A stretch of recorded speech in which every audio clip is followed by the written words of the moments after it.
ABC Thursdays. Welcome back. Grey's Anatomy is all new. Why didn't you tell me you were pregnant? The drama going down Bungee jumping from the bridge as cord snapped. We need all hands on deck. is unbelievable. You think you're God's gift to this hospital? You're just another doctor. My relationship with Catherine is complicated. I'm gonna sue you. Your lawyers know where to find me. You're unbelievable. Grey's Anatomy.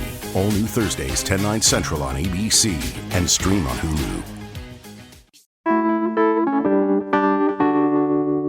Today on CityCast Portland, we're talking about all the twists and turns in the mayoral race, yet another plan to bring MLB to our city, and the Oregon Labor Bureau's incendiary message to our state government. Joining me on this week's Friday News Roundup are Willamette Week City Hall reporter Sophie Peel and our very own executive producer, John Notarianni. It's Friday, September 27th. I'm Claudia Meza, and this is what Portland's talking about.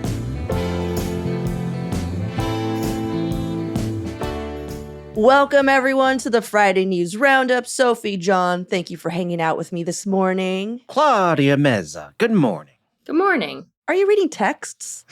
No. What are you doing? I am responding to something very pressing. On text. So I was right when I said, may not on my phone. Are you reading a text? And Sophie said, no.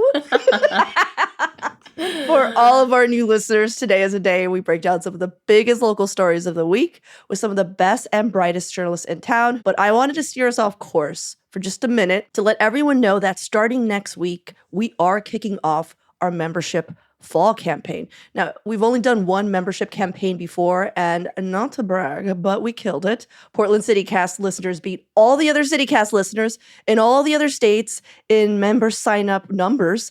I mean, I don't know if that means we might have the best podcast in the network. Who's to say? But I really just think it means we have the best listeners. So if you started listening after our last member drive, you'll hear more about our membership program next week, but nothing is stopping you from becoming a member right now. It's easy, and anyone who signs up gets access to our podcast ad-free. That's like 3 minutes of your life back. You can visit membership.citycast.fm for all the info, and just a huge shout out to all of our existing members. Thank you for supporting us and making it easier to bring you the best and worst of Portland every day. Again, you can just head over and start at membership.citycast.fm. Honestly, John, I'm just excited that we get to read all the sweet notes that people leave when they sign up, because you have no idea how much that sustains us. It has been so awesome having this little pool of super listeners, emailing us, and when we're out in public, sort of like sharing stories with us in person. Big love to all the members that have already joined. Thank you so much. All right. Well, I'm going to drive us back to this week's Friday Roundup, and our opening question, which this week is actually related to Sophie Peel's recent AMA on a very popular Portland subreddit. If you're not Reddit savvy, AMA is short for Ask Me Anything. And for 2+ hours, Sophie answered questions from the public at large about what it's like being a local politics reporter in our city. And it was surprisingly not snarky. And I mean that about the Reddit users, not Sophie. How was that experience for you? I was really scared that I was going to get like 3 questions. And then I couldn't believe, I couldn't answer. I think I answered like half the questions in 2 hours. So I was very pleased. And also, I mean, you guys were talking about how it's nice to get those little notes of support. Reddit is so much nicer than any other platform. I felt like I actually might be kind of good at my job. Right.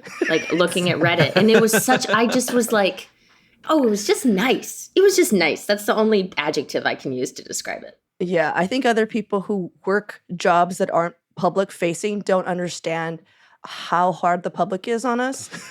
So when you hear someone say something nice, you're like, oh, I'm not awful. Thank you. Okay, so here's the question to the both of you. If you could arrange for any person in Portland to do an AMA, who would it be and why? Okay, this isn't exactly a Portland person per se, but you'll see where I'm going with this. If we can genuinely ask them anything, I'd want to talk to Damian Lillard. Oh, gotcha. Because Yeah. I think like, okay, one, I would just love to get the tea on like what went down with him leaving the Blazers. I feel like there's gotta be some like stories behind there that we don't know about. Plus, he's always been such a like, aw shucks, like positive guy. I'm sure that he's got dirt on people. I'm sure that there's like inside politics that we haven't heard about. I would just love for him to like really open up and go off the rails about stuff. I think it'd be really interesting. That's a good one. First, when you were like doing all these, well, he may not be real, I was like, is it Paul Bunyan? But I was like, okay. The Dutch bro, yeah. Just one, not both. One of the Dutch bros. What about you, Sophie Peel? All right, this one just came top of mind because like I kind of forgot about this guy until a week ago when I think the Oregonian wrote like a follow-up story about what he was actually sentenced to. But do you guys remember the face eater from last year? What? Well, okay, that's what he was. Wait, is this like a Harry Potter side character? No. Okay, it was I shouldn't call him the face eater. That's what like British tabloids called him. No, it was like spring of 2023 and there was a young, I think he's probably 25 or 26, but he was on a Max station in East Portland and he was definitely like on things. I think he said he was on mushrooms. I think he told cops at the time, but he basically like bit off the side of an old guy's head. Mm-hmm. Yeah. So I'm curious because like I'm sort of fascinated by his backstory a little bit. Oh, okay. Because I actually think it's like what he did obviously was wrong, but his story from what I can piece together is actually like quite tragic. I think it's, he was like he's from the East Coast, I think, like, middle class family from what I could tell. I totally went down the rabbit hole on this kid. Was a college soccer player, but like dropped out after his first 2 years because I think he was quite mentally ill, or at least it was starting to like manifest.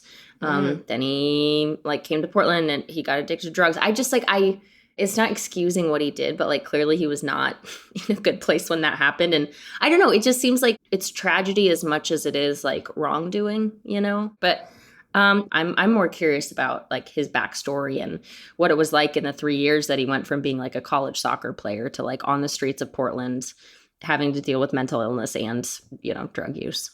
Yeah. Oof. Anyways, that's kind of a different tone than Damian Lillard, but Damian Lillard's wife, actually. I would love to do an AMA with Damian Lillard's wife. Yeah. There's some tea there. Okay. Yeah. No, I just, you just introduced me to this whole new person. I had no idea, and I'm going to definitely be Googling after this taping. Well, along the same lines as both of you, in a weird way, right in between, I kind of have 1 million questions to ask a former Portland Street Response team member. Like, I specify former because I want a bit of the tea, as you two have been talking about.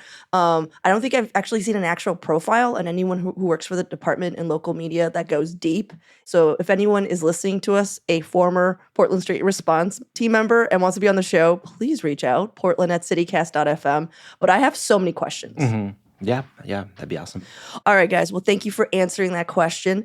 I think everybody knows exactly who each of us are now.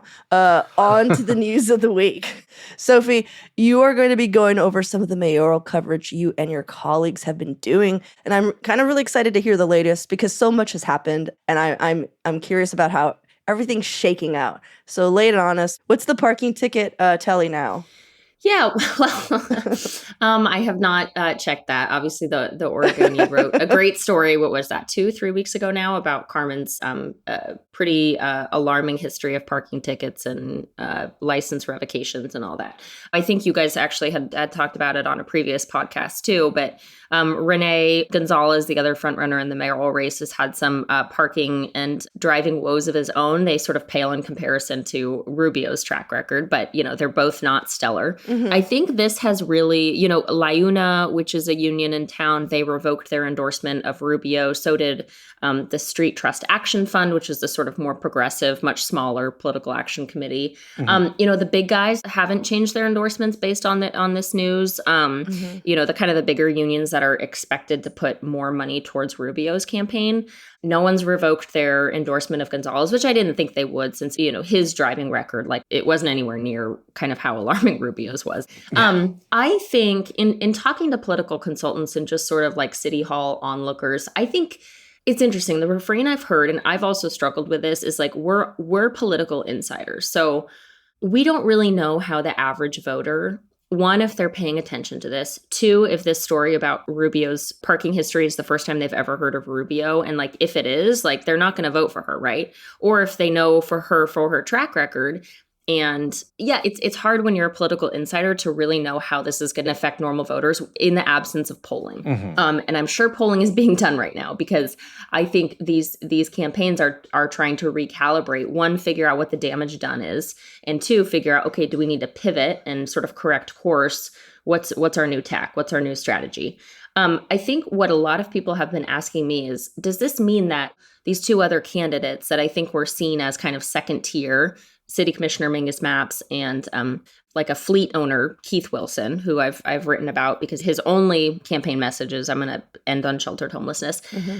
A lot of people have been asking me, how are these kind of damaging stories about Gonzalez and Rubio, because they're both very flawed candidates in their own way, does this sort of mean there's a window of opportunity for Keith Wilson or Mingus Mapps?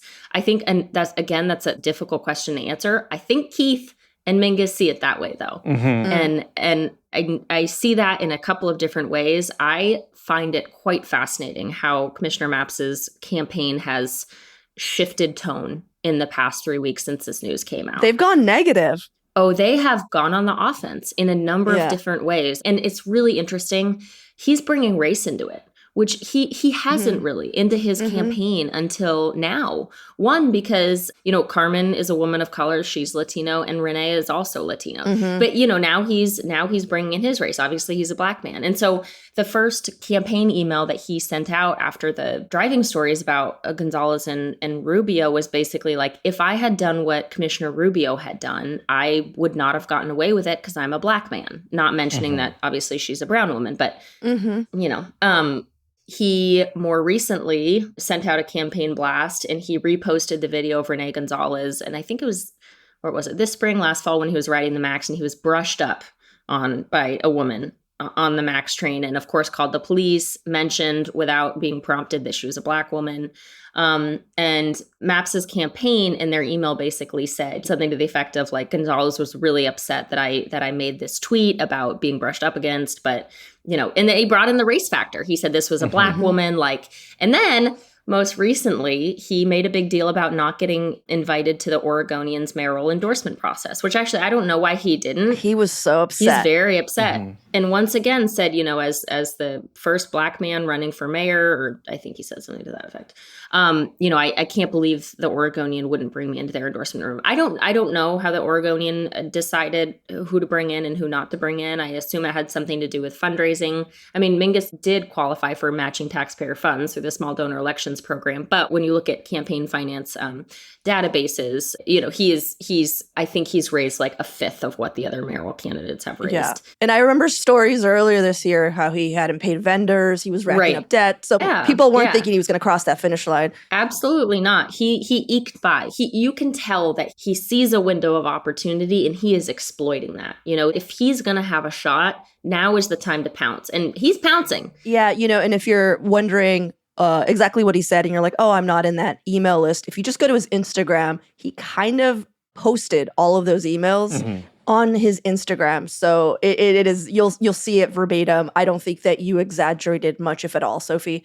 I'm just surprised that with all these scandals concerning both Gonzalez and Rubio, that we haven't seen much of indication that either Mapps, Wilson, or Ostis have gained like any traction.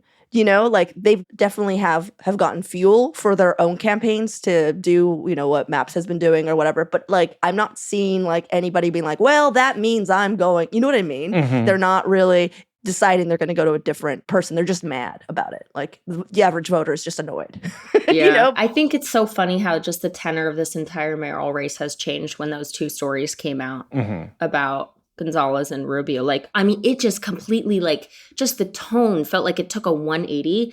And I know it sort of, everything has gotten tenser as far as political consultants, as far as City Hall. The temperature has just risen by 50 degrees in the past 3 weeks. So it's been really interesting. It just feels like everyone is in panic mode right now. Yeah, I agree. Something that I've been thinking about is like the cover story that you and your colleagues put out the other week, Sophie. It really feels like Rubio and Gonzalez sort of lined up in a way where if these two are the front runner candidates, that it's a pretty clear decision between two different styles of leadership, between two different visions of the city. You know, the two of them actually function really well as a counterpoint to one another.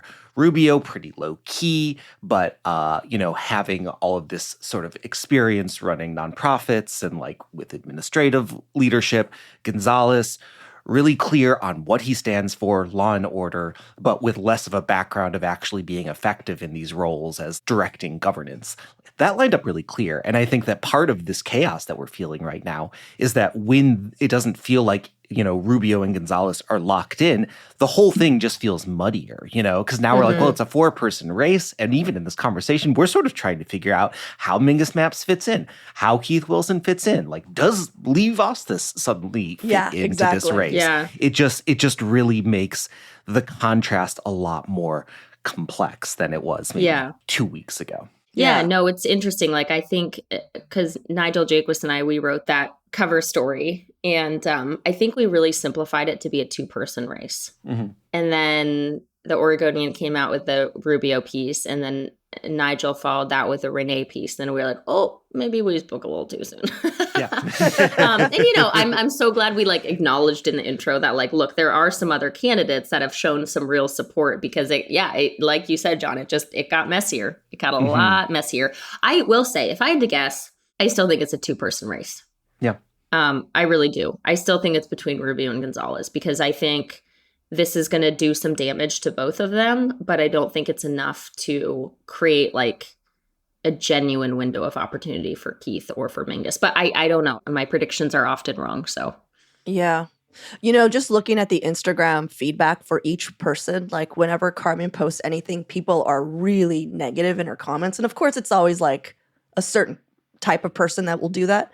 But when I look at Gonzalez's, it doesn't seem as bad. Do you know what I'm saying? I'm not saying that's how the general population is dealing with this, but I just thought it was also just weirder because I'm Gonzalez is literally his entire platform is law and order. And he's proven that he's not the law and order candidate. Just with these, if we're just going to go petty snafus. Yeah. But no one seems to be calling him on it. Everyone is just Carmen, stop driving. You're the worst leader. I'm just I just can't believe how quickly Portland politics have swung too. From where we were 4 years ago of serious conversations about defund the police to having one of the leading candidates touting his endorsement of the Portland Police Association. It's just, I think we have a tendency to lose track of just how wild that swing is. Yeah. But I think what's interesting is I think that's happening all up and down the West Coast. Politics swing based on what our major frustrations are. We are not necessarily loyal to our issues as voters. It's what's the frustration of the day and how can I vote in order to quell that frustration? And it is interesting though. I mean, it's crazy to me that an endorsement by the Portland Police Association 4 years ago was a stain. I mean, no, it was a scarlet letter. People were scared of getting endorsed by the PPA, and now it's I got endorsed by the PPA. It's just, it's so interesting how that has shifted. Yeah. All right. Well, let's take a quick break here. And when we come back, more headlines of the week.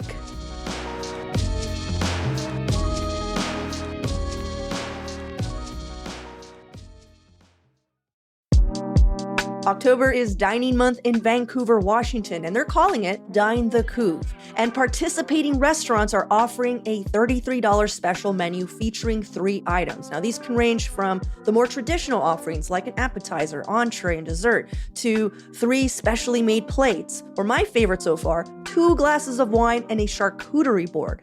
For $33 in this economy, I'll take it. You can download the free mobile-friendly pass starting September 26th, and that's where you can find the list of participating restaurants, their special Dine the Couve menus, addresses, and all that. Plus, if you use the pass to make 5 check-ins at participating locations throughout the month of October, you'll be eligible for a grand prize drawing. You can find the link to download the pass and all other information at dinethecouve.com. All right, guys. So this week, I wanted to talk about the possibility of another potential major sports franchise coming to Portland. And for my story, I have reporting from OPB, KGW, Coin, Oregonian, and Willamette Week. We just scored a WNBA team, and news is percolating that the Portland Diamond Project, that's the investor group that's been trying to bring Major League Baseball to Portland, has made another big move. But I do want to preface this with, I've been hurt in the past. There is a part of me that actually doesn't want to talk about this, hear about it, even know about it until a deal is like signed for where their stadium is actually going, because we've heard about the Portland Diamond Project making big moves in the past without it materializing into us actually having an MLB team or a stadium. They've been going to the press with these almost deals since 2018 when they secured rights to develop a 53-acre marine cargo terminal in Northwest Portland. Remember that, guys? Oh, yeah. And then there was the failed Lloyd Center proposal. Most recently, that huge plot of land that's like somewhere near Beaverton, but like Portland owned. So before I explain this possible new deal, I just want our baseball loving listeners to just guard their hearts a little. This Tuesday, the Portland Diamond Project signed a letter of intent to buy Zedell Yards in the city's south waterfront area. It's like right next to the OHSU tram. So the goal is to transform a 33-acre former shipyard into a ballpark that meets requirements to host a Major League Baseball team. And here are the positives. The Zedell family seems to be excited for the deal to go through. So that's great. The location is like actually within city limits, and it's easy to get to using public transit or via bike. That Tillicum Crossing Bridge is right there, so people can just like ride or walk over from the east side. And the biggest plus for me is that it would be right by the water. So if they position the stadium just right, we too can kayak for homers like they do in San Francisco. And knowing Portland, I could just see that turning into something even crazier, involving costumes and like correlated events and charity drives. Like I think Portland is always eager to create community and culture out of anything, including we hang out in the water and look for homers, you know? So the one big negative, aside from it not being real yet, and very possible to break our hearts all over again, is that driving to that area can be a hassle. So that's something they'll need to figure out, because I can't imagine it being an easy commute otherwise for people in the outer boroughs to get in. And if you've ever driven in that area, it's not just like, oh, I can't find parking. It's like you can't maneuver around. Like there's a lot of one-way streets and bottlenecks and stuff. But before I go any further, what did you guys think? I know, Sophie, you were among the media that covered this story. You know, did I get everything right? Is there more? Yeah, William, we got tipped off that there was a deal in place. And so we had obviously contacted the city about it, the mayor's office and the Portland Diamond Project. They were quite unhappy that the news had gotten out because they wanted to keep it under wraps for like another month, basically, to get their ducks in a row. Claudia, like you said, I think people should really temper their expectations. So the important part of this deal is that the Portland Diamond Project in Zedell, they have 42 months to close. So what that basically means, if the city doesn't get a franchise team, if we don't get the rights to an MLB franchise expansion team, this deal isn't going to happen, because Portland Diamond Project isn't going to buy this lot if we're not going to get a team. I mean, that would be asinine. So yeah, again, it's another tentative deal with a big emphasis on tentative, because again, if the city doesn't get a team, this deal isn't going to happen. Mm-hmm. There's a lot more all caps in my notes for this segment than what I normally have. Claudia, I wrote, "Home run into river!" Exclamation point in my notes. So excited about that. But Sophie, to that point, like, are we sort of in this catch-22 where like there needs to be a site to help us secure the team, but like we can't secure the team until we have a site, but nobody wants to buy the site? Like, does the process of convincing the MLB to expand to Portland feel more viable if we have what feels like a really possible space for it to happen? That's sort of the chicken and the egg question, because I think like no one wants to dip their toe in the water. Like Portland Diamond Project doesn't want to buy this plot of land if we don't think we're actually going to get a team. And the MLB doesn't want to give us franchise rights if they don't think we're actually going to have a stadium. It feels like someone has to take the plunge, or there needs to be like a very clear verbal agreement that's like, okay, we're going to give you a team. You better buy this damn plot of land. And I don't really know how those discussions take place. I mean, I think there's lots and lots of them. And I think they're complicated and political and but yeah, there's definitely sort of chicken or the egg situation here.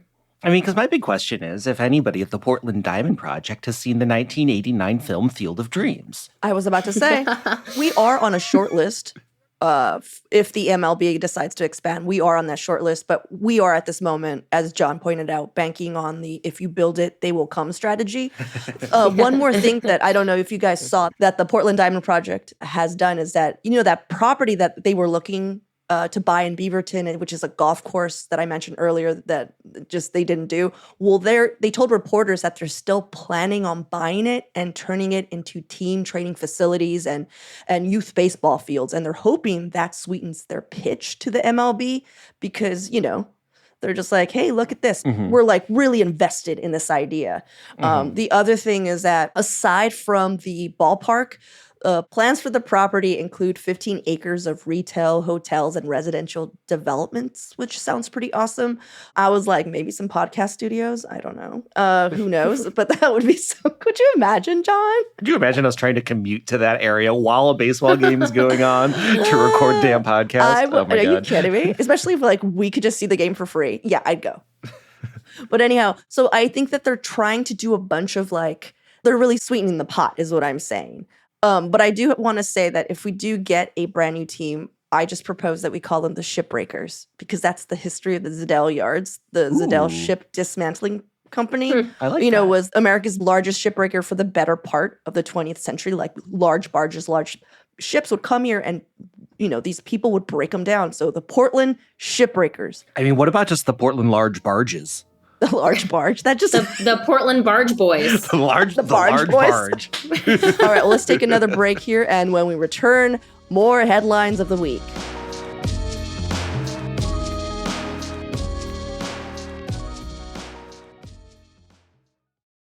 All right, John, you're up next. Dazzle us. Oh my gosh, I've got some great reporting from Jamie Goldberg as well as Carlos Fuentes at the Oregonian.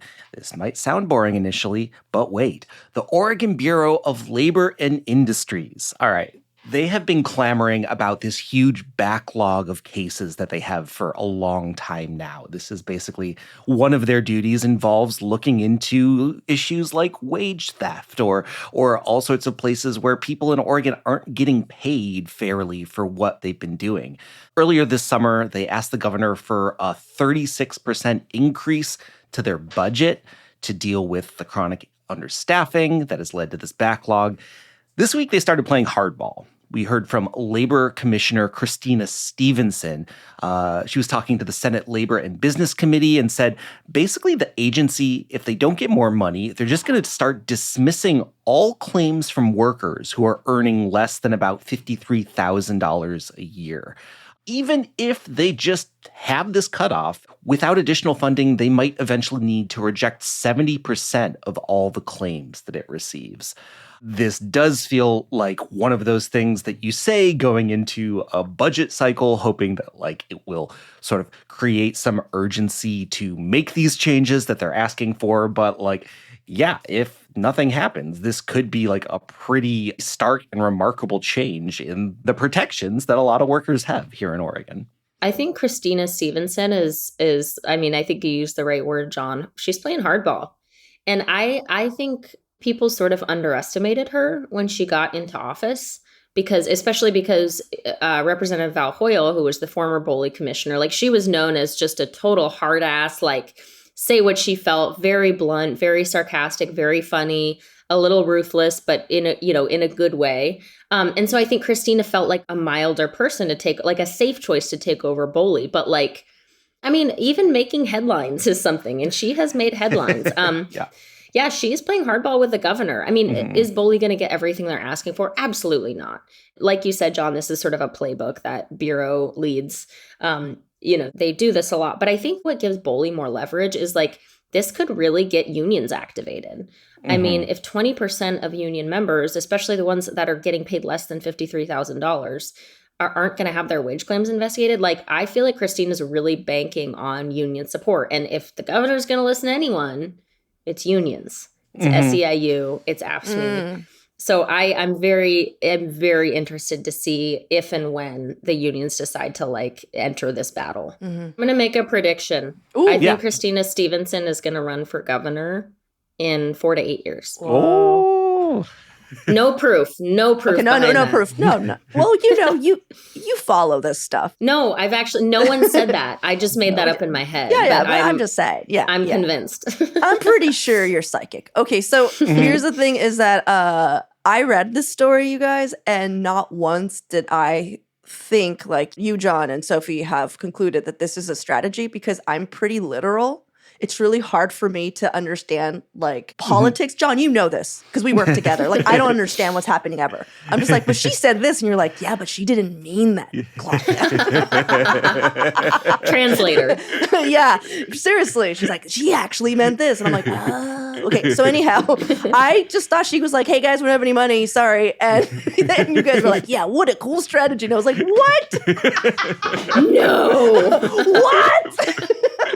Yeah, I did want to put out in Jamie Goldberg's article, just the response to it. There was this back and forth. Quote, that's alarming, in my opinion. Senator Kathleen Taylor, a Portland Democrat who chairs the Senate Labor and Business Committee, told Stevenson in response to the announcement, it is alarming, Stevenson agreed. Oh, so they're like staring at each other in their freaking eyes, and they're like, isn't it alarming? Yes, it is. Oh my God. Oh God. Politics is so weird. Yeah. But like, with this sort of like two cars racing towards the edge of the cliff scenario, like the thing that I don't understand is like, all right, from what I'm reading, this goes into effect in October. So like, even if we are banking on this as a maneuver to get more money in the next legislative session that begins in January, like there could be this period where there are a lot of people who are like, hey, my employer is like stealing money from me. And something else it said in the article, if they stop processing these claims, Boley would provide Oregonians above the threshold with a list of attorneys who might take their cases. So, like, again, like, I don't think that this is going to be a situation where the Bureau of Labor, like, suddenly just stops doing 20% of its job. But there could potentially be this interim step where, like, some people are like, hey, my employer is stealing from me. And the Labor Department just shrugs. Yeah. Oops. Like, Bummer. Call the governor. Yeah. Another stat I want to point out is that they did say that most people who put in a claim are 100% right. Like it's rare that someone puts in a claim and is like, well, that's not how that works. It's like they are in the right and they have a grievance and legally it should be followed up. So I was just like, oh man, that's a pretty messed up stat, Yeah. Well, John, thank you for bringing us the story, and thank you and Sophie for explaining it to me. Really. Thanks for being my translators on politics. Before we sign off, I just wanted to give Alyssa from PBOT a public shout out. She's the program manager at Sunday Parkways who asked us to take part in it this year. Alyssa, you have no idea how special that made us feel. But I think everyone here on the team could agree that the best part of being a part of Sunday Parkways was meeting you, our listeners, and I loved when someone would come up and proudly state that they were a member. It just made us all feel like we were part of something bigger than ourselves, because it's like really easy to just get lost in the daily grind of the show. So connecting with our listeners and members really did like rejuvenate us. So if you're already a member, thank you. We couldn't do this work without you. And if you have the means to support us in a financial manner, check out membership.citycast.fm. Not a problem if you can't. We're just happy you're here. Thank you so much for listening. Thank you both so much for hanging out with me, and have a great weekend, everyone. Yeah. Thanks, Claudia. Thanks for having me. That's all for today here on CityCast Portland. Thank you so much for listening. Our executive producer is John Notarianni. Our producer is Julia Fiaioni. Our Hey Portland newsletter editor is Rachel Monahan. And our host is me, Claudia Meza. Original music by Jenny Conley and Stephen Drizos. Additional music by Epidemic Sound and All the Kimonos. We'll be back Monday morning with more from around the city. Until then, see you at Slim's.